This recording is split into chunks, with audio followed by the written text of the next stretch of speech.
کۆبوونەوەی پێشووتری مەکتەبی سیاسی و لە مەشورەتەکانی پێشووی کە کرا و ئەمڕۆژ لە کۆبوونەوەی ئەنجومەنی سەرکردایەتی ئەم پێشنیارانە خرا ڕوو و پێشنیارەکان پەسەند کران لە کۆبوونەوەکەدا. پێشنیارەکان ئەوەیە کە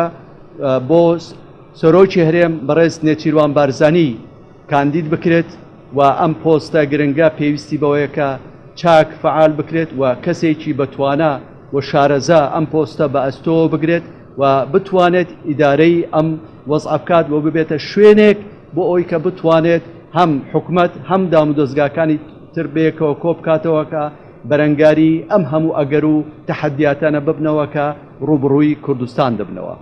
بۆ پۆستی سەرۆکی ئەنجومەنی وەزیرانیش بەڕێز کاک مەسرور بارزانی پێشنیار کراوە کە ئەو ببێتە سەرۆکی ئەنجومەنی وەزیران و ئەم بابەتە دوای تاوتوێ و مەشوەرەت و مناقەشەی هەم لە مەکتەبی سیاسی هەم لە ئەنجومەنی سەرکردایەتی ئەم پێشنیارە بە پەسەند زاندرا و ئەم پێشنیارە بوو بە بڕیار بۆ ئەوی کە ئێمە لەگەڵ لایەنەکانی دیکەش ئەم بابەتە تاوتوێ بکەین و ناوخۆماندا مەسەلەی پێکێنان و پێکێنانی کابینە و چۆنێتی پێکێنانی و چۆنێتی بەشداریکردن چێن ئەوانەی بەشدار دەبن ئەمانە لە گفتوگوەکانی داهاتووماندا لەگەڵ لایەنەکانی دیکەش باسی لێ دەکەین.